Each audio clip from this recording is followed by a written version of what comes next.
We on? We on? Oh, what up? It's your boy, Sir Quinn, Milwaukee's mayor, checking in from Best of the Best ENT. Look, we had a chance to sit down with Harvey Scalez Jr. for 20 minutes, and we found out a lot about this man. He been grinding hard under the radar for years. Man, y'all tune in, man. We got a good interview on the way. Oh, yeah. Shh. Shut up and hustle.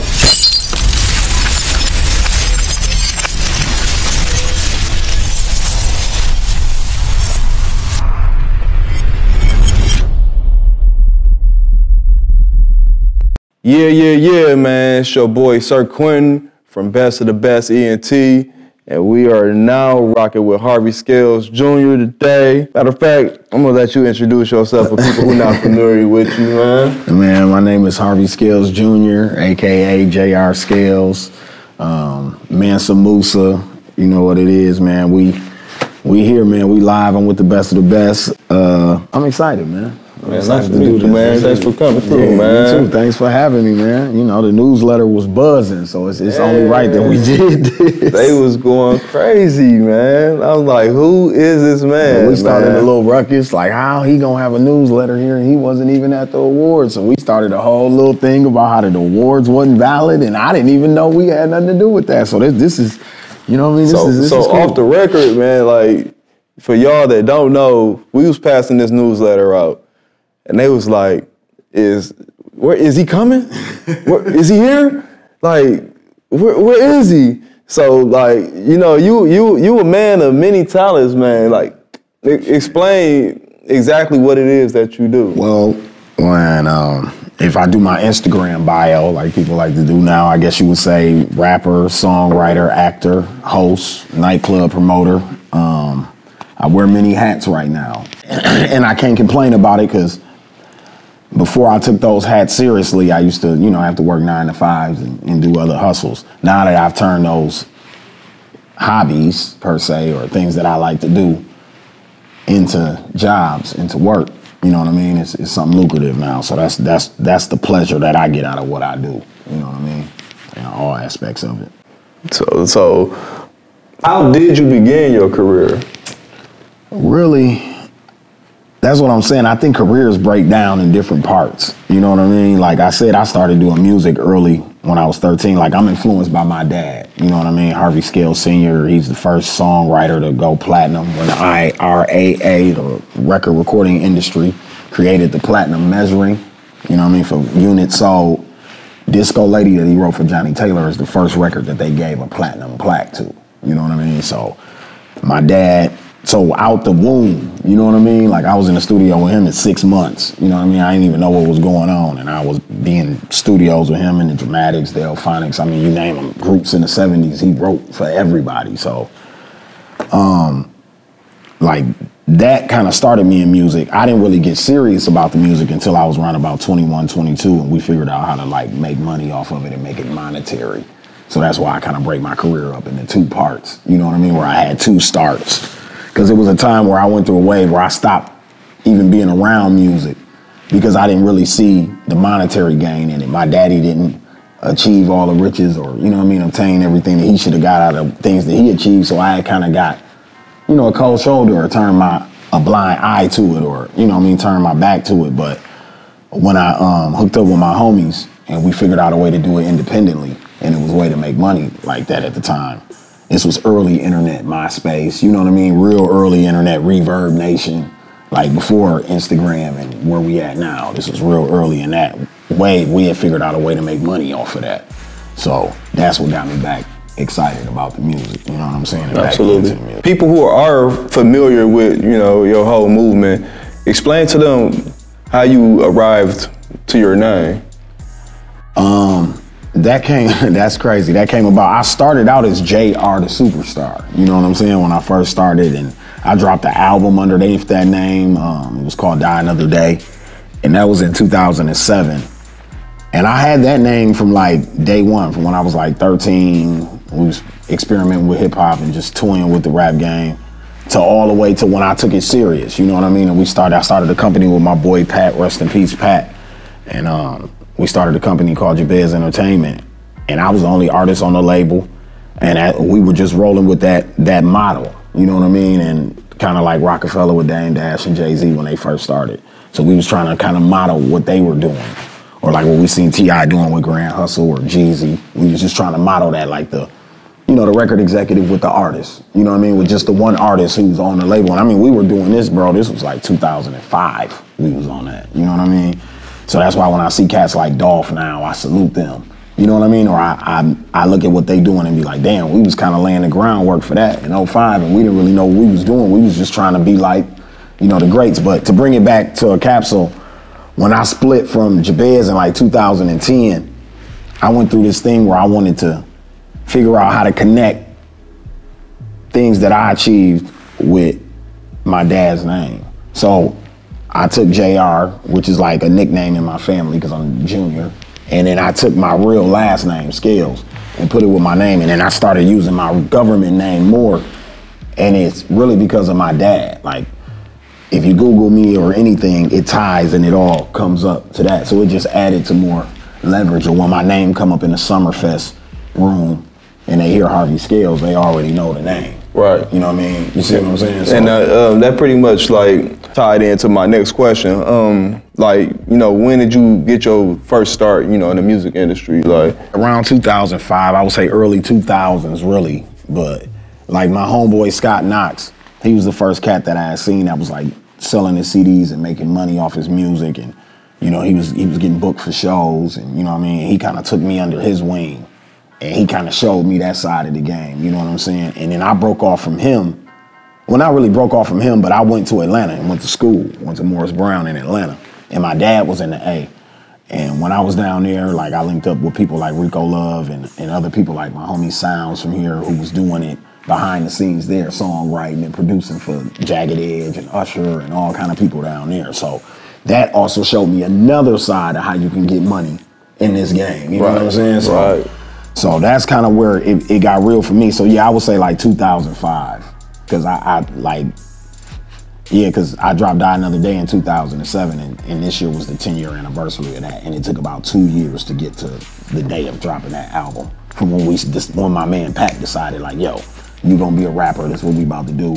We gonna do this legit, you know what I mean? That's a lot of big names, man. You just name drop some, like you just can't smooth over that. You just can't run past that. It's funny not to get off record. I hope you don't throw you off of, your pattern, but people been throwing legend at me a lot lately. And it's funny, and it's funny that you say that, because I do just throw them names around like it's nothing, and them cats is big wigs, you know what I mean? Them ain't even nobody to sneeze at. And then not to say that I look at them like they're small, but I'm just saying these was my peers. I was in the wave. I saw these dudes when they was on their way up. So to see where they at, with me, it's more like I knew that already, or that's what they deserve. You get what I'm saying? Like I was there when cats wasn't taking his submissions, you know what I mean, or didn't want his records, to now you seeing everybody in the game wants his records. Like I got to see that full spectrum. A lot of people came along when he was already on his way up or on his climb, or he kind of had a buzz. No, I was with these dudes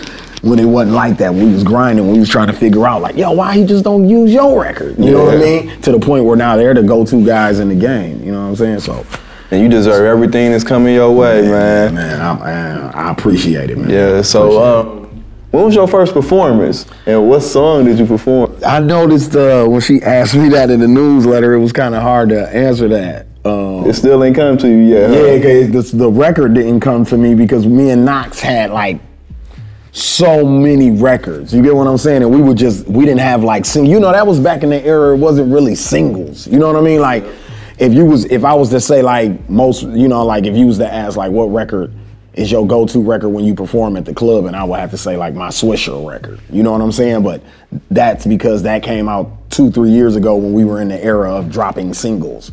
In 2005, we was mixtape, you know what I mean? Like 45-minute sets with the DJ at the club. We didn't care about if you danced or nothing. It was straight bars, like, so it's hard for me to remember what exact record we was doing, but I know it was with Scott Knox and it was at Quarters when I finally stepped out as JR the Superstar, and not like Harvey Scalez' son, or, you know what I mean, or dude that play basketball and he raps sometimes. Like, that's when I fully stepped out, like, I'm trying to do this for real. You know? What do you have planned for the future, like with music?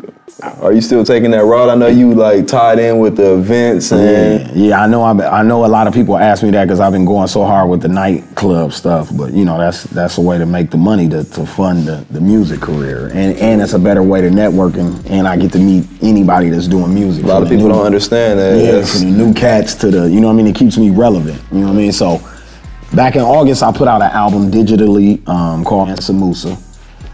Got pretty good reviews, 7 songs, 25 minutes. You know, that's the era we in. People's attention spans is short. So I tried to squeeze as much substance as I could in 25 minutes, and it's gotten pretty good reviews. It's streaming pretty well.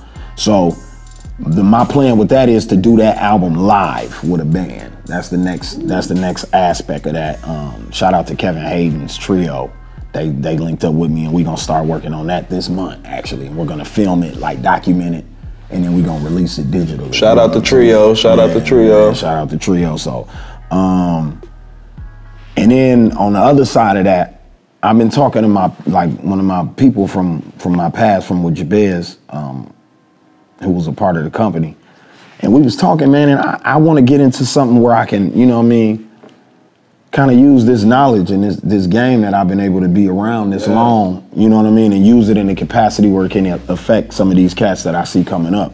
And I mean, if it's monetary, or if I can just do it out of, you know what I mean, just out of the love, and it turns into something monetary eventually, I want to create whatever that is. And I know we in the era where niggas don't really sign record deals anymore or whatever, so I'm just saying like some type of consultant, because like I realized about a year ago, a lot of cats had all them views on YouTube and they didn't even have the records registered, or they didn't have ASCAP or none of that. And like, I just don't want that happening to this generation if I can be around to say something about it, you know what I mean? So whatever that role is, whatever that title is in 2018, I'm trying to create that.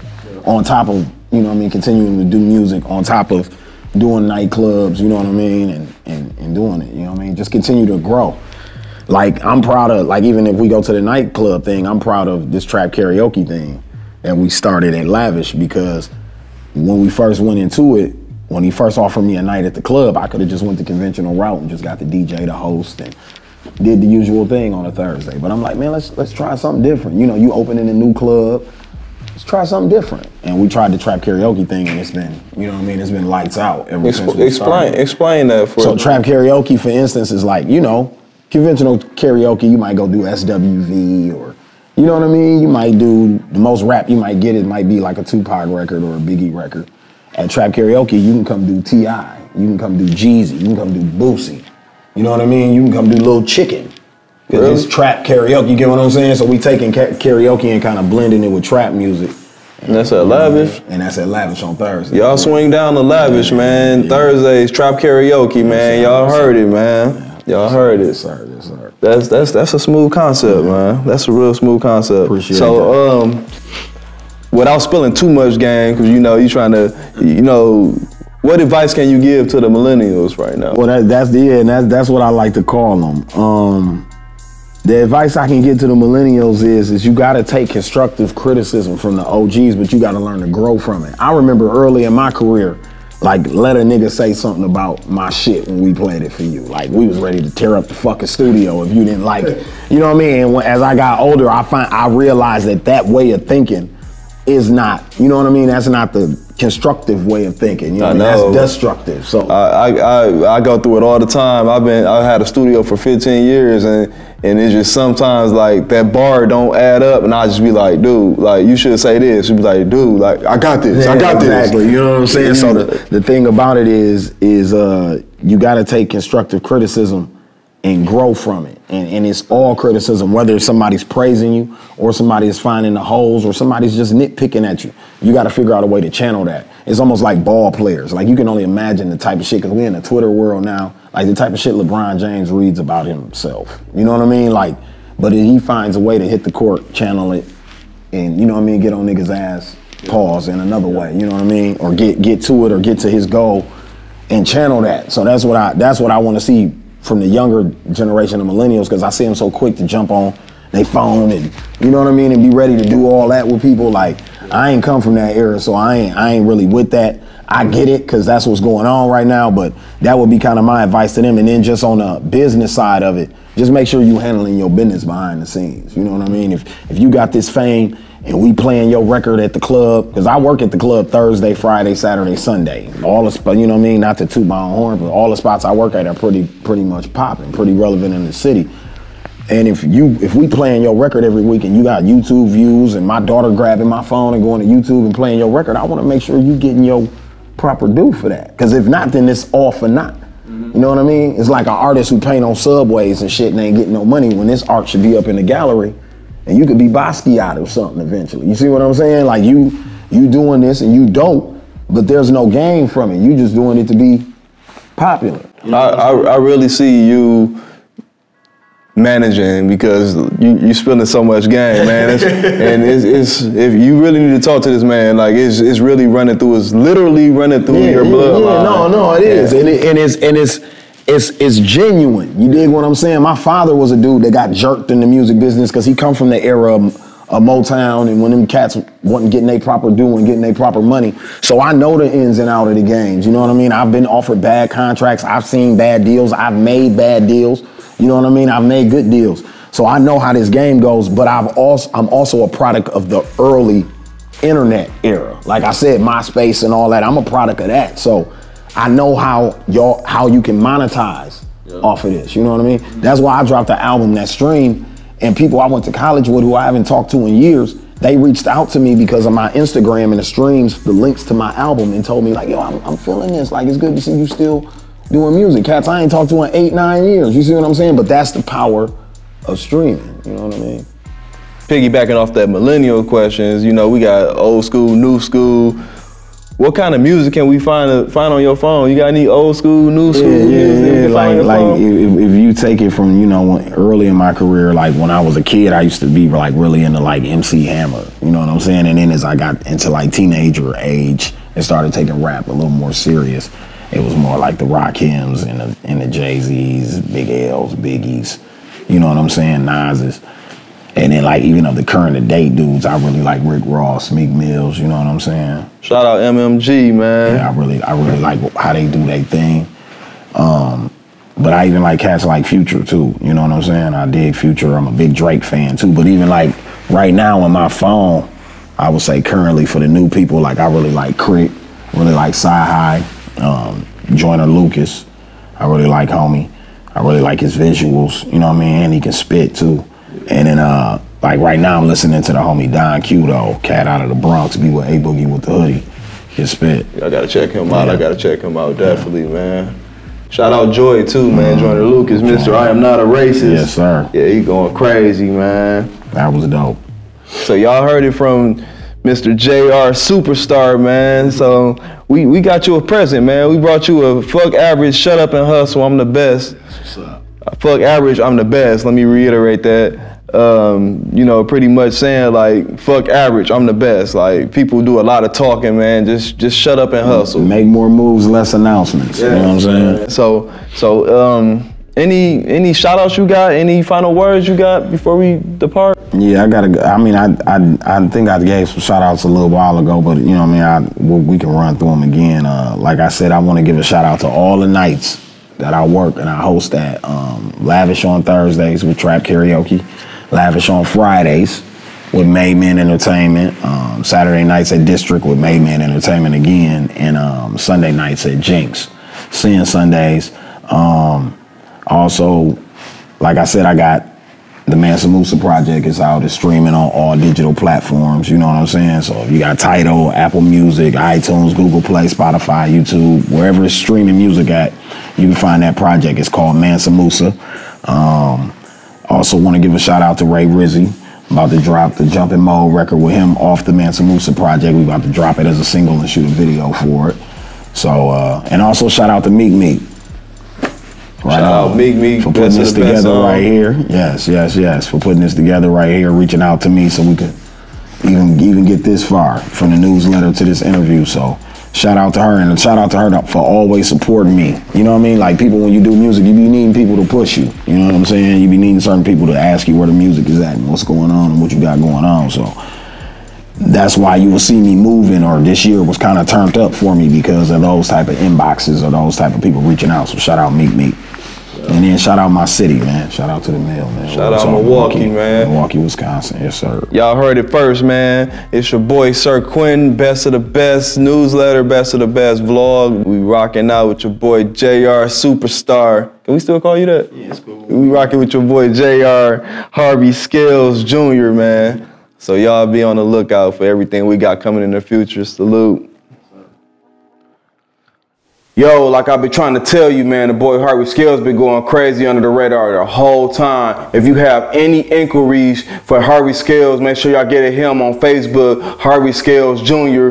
For any inquiries for Best of the Best ENT, make sure y'all email us, bestofthebestmke@gmail.com for interviews, anything you have regarding marketing, advertisement, open mics, we do it all. Make sure you get at us. Like I said, man, it's your boy Sir Quentin, Mayor of Milwaukee, checking out from Best of the Best ENT, and make sure y'all shut up and hustle.